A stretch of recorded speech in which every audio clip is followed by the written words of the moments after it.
میوند ولسوالۍ د هلمند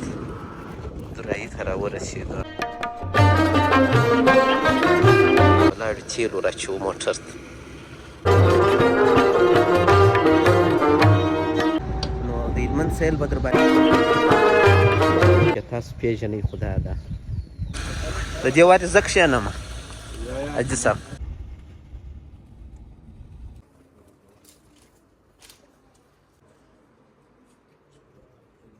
آغا صاحب مبارک دې شه په هلمند ولایت کې حنیفي صاحب محترم مدرسه ده دا دې د حنیفي صاحب محترم سره مو یو ځل بیا پاکې ژبه 300 نجونې استعداد لرو الحمدلله په موږ به د هلمند ووینو د خیر تاسو په تېره ویډیو کې لیدلی حاجي صاحب سفر څنګه و ولایت هم په تاسو یو څه ووینم نو مترزي ډسټرک ناحیه درېیم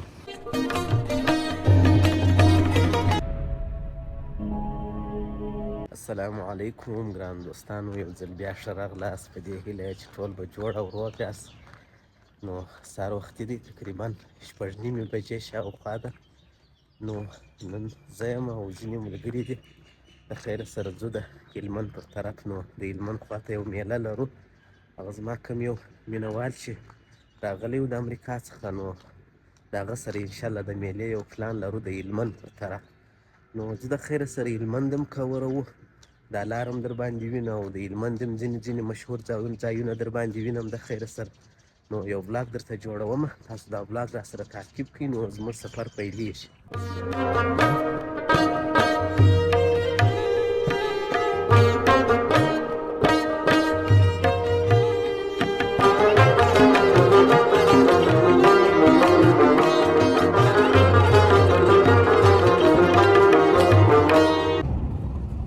دا د هلمند ولایت میوند ولسوالۍ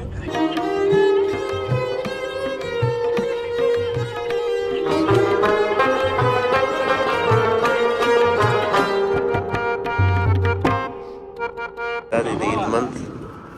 درایي ته راورسېدو دا لاره چې ده داسې سیده بیا هرات و ګریشو دې ځایو ته تللې ده او دا د هلمند درایي ده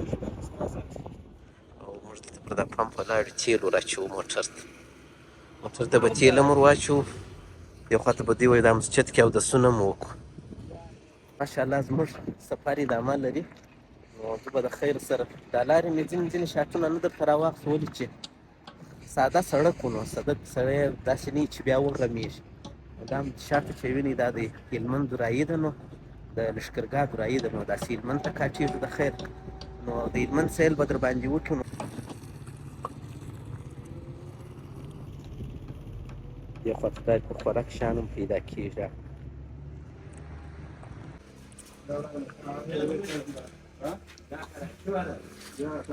دا دوکان کې یو سودا براخو د خیر سره دا د زموږ سودا مو وسوه د خیر سره نو ځو د خیر حرکت دی د دې وارې زه کښېنم حاجي صاحب مابین نوبت زما دی اول زه کښېنم بیا به ته کښېنې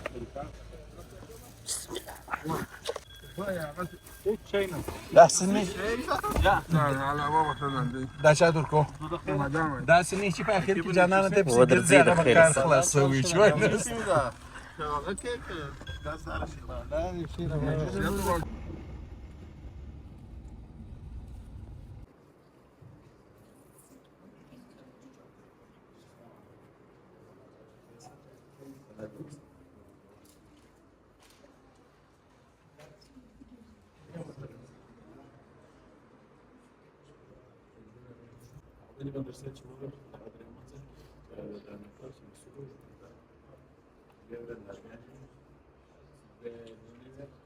دا د یو ځل بیا مو د حنیفي صاحب محترم او د آغا صاحب سره په هلمند ولایت کې ملاقات وسو نو دغه آغا صاحب ته یې تحفه راوړې ده آغا صاحب مبارک دې شه ډیره مننه قربان اوسم. ځه ژوندی اوسې نو بس موږ یې انشاءالله پر دا پېژنو چې دا صدرۍ تا اغوستې پر دا غوټو یې موږ پېژنو وایي انشاءالله او دا چې ده د هلمند ولایت کې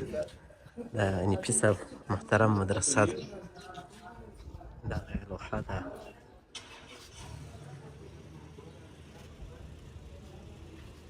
دا دې د حنیفي صاحب محترم سره مو یو ځل بیا په هلمند ولایت کې ملاقات خیر اوسه خوشحاله کله چې کامیاب اوسئ ډېر مننه ډېر زموږ مدرسې ته ښه راغلاست ژوندی اوسئ خیر دا زموږ د ماشومانو مدرسه ده ماشومان څنګه ده مخکې لوګو لوړه شته الفرقان مرکز القرآن الکریم تقریبا موږ 900 شاګردان یو څه شل لیلیه لرو شپې د لیکي او په دې کې د حفظ څنګه ده او د کتابونو څنګه ده د حفظ په څنګه کې نږدې موږ یو څلوېښت تر 15 ماشومان لرو او په د نورو صنفونو کې چې په هغه کې موږ عصري مضامین هم ورسره وایو زموږ د مدرسې هغه شعار دی دیني او عصري زده کړې یا د دیني او عصري زده کړو ګډ فکر په دې کې موږ انګلیسي ورته وایو عربي ژبه ورته وایو ریاضي ورته وایو پښتو ورته وایو املا او خط ورته وایو قرآن کریم ورته وایو همچنان داسې زموږ ښځینه څانګه هم ده حفصه هغه د کابل چوکي ده هغه کې زموږ 300 نجونې تعداد لرو الحمدلله چې په هغه کې اوس حفظ هم شروع شوی د قرآن کریم ځینې نجونې چې تر اوسه 2-3 سپارې حفظ یې شروع کړی دي نو الحمدلله موږ ډېر خوښ یو چې راغلي مدرسې ته ماشومان غواړي بیا تلاوتونه ورسره درته کوي ماشومان ځینې انشاءالله بیا به که چیرې وختي راوګرځېدو انشاءالله بیا خو د ماشومانو سره به یو خاص د مدرسې ویډیو به انشاءالله درته جوړ کړم هر کله راشي هلمند نو ډېر خوشحاله شوم نو زه د خیره سره موږ حنیفي صاحب دی انشاءالله ګرځو و په موږ به د هلمند ووینو د خیر او هغه صاحب محترم خو نوم دا تاسو په تېره ویډیو کې لیدلی ډېر خوشحاله شوم عزت خان خو نوم ماشاءالله دی د سفر ملګری دی نو زه د خیره سره دا سفر انتظار حاجي صاحب سفر څنګه و خوند یې وکړ یا و ډېره مننه ستا څخه هم چې موږ ته دې دا زمینه برابره کړه چې هلمند ووینو خیر یې ډېره مننه حاجي ماما ته څنګه یې خسته سوی خو به نه یې پر لارې ډېره مننه خیر یې نو درځئ ځو د خیره سره و درځئ دا د هلمند ولایت دی نو دا د حنیفي صاحب محترم مدرسه ده چې دا یا د هلکانو څانګه ده او د نجونو څانګه هم لري دا د هلمند ولایت هم په تاسو یو څه ووینم نو بیا انشاءالله مخکې دغه ولاګ به پر دې ځای ختموو نو بیا انشاءالله مخکې یو زه د خیره سره بل ځای یو بل ولاګ درته جوړوم دا مدرسه ده او دا خو نو ماته نه معلومېږي چې دا په هلمند ولایت کې کوم ځای دی که تاسو پېژنئ خو دا ده دا یو لوحه شته چې محمود طرزي سړک دی محمود طرزي ډسټرک ناحیه 3 هلمند ولایت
د هلمند ولایت